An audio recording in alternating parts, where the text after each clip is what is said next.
Hello, I'm Malcolm Cox, and it's another glorious day here in Croxley Green. So we're outdoors again. Well, in the summer house, but kind of outdoors.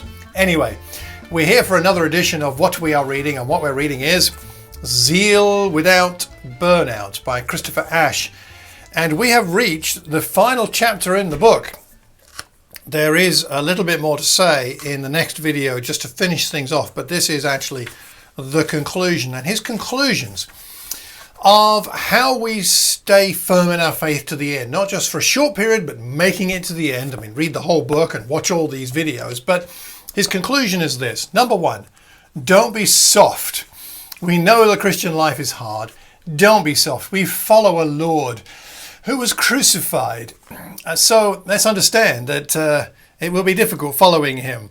There is a cross to take up. There are things to deny ourselves. Luke 9:23 and 24. So don't be soft. Secondly, don't despair.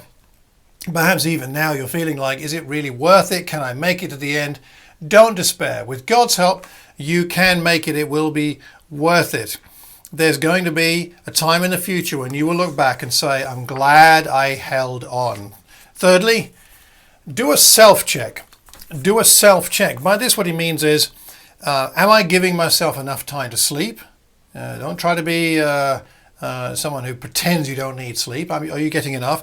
Secondly, are you taking care with days off or time off, some time to get refreshed, to go away, see things from a different perspective? Thirdly, am I investing in godly friendships? We need those friends around us who can speak truth to us or speak words of comfort to us when we need it. Are you investing in godly friendships? And fourthly, am I self-aware about how God gives me inward renewal? What's the way that God gives you that? What refreshes you spiritually? Although prayer and the Bible and many other things are standard, the way in which they work for us will vary person to person. So are you self-aware about the way in which God will give you that inward renewal? Do you, in terms of your motivation, how much do I care what people think of me as a Christian? Does it bother you if people don't like you, don't think much of you, don't think you're very spiritual or very effective? Our motivation must come from God, not what other people think.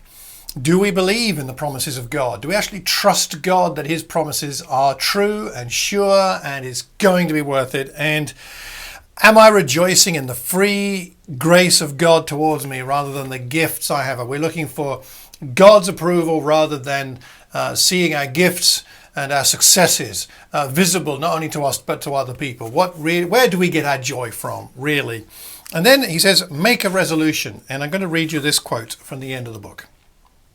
I am and will never, this side of the resurrection, be more than a creature of dust. I will rest content in my creaturely weakness. I will use the means God has given me to keep going in this life while I can. I will allow myself time to sleep. I will trust him enough to take a day off. I will invest in friendships and not be a proud loner. I will take with gladness the inward refreshment he offers me. I will serve the Lord Jesus with a glad and restful zeal, with all the energy that he works within me, but not with anxious toil, selfish ambition, the desire for the praise of people, and all the other ugly motivations that will destroy my soul. So help me God. Could you make that resolution? Could you make that a prayer? What helps you? From all the things we've talked about from this book, what's helped you the most? Please post it. You can email me, mccx@mac.com, or you can leave a message anywhere you hear or see this recording.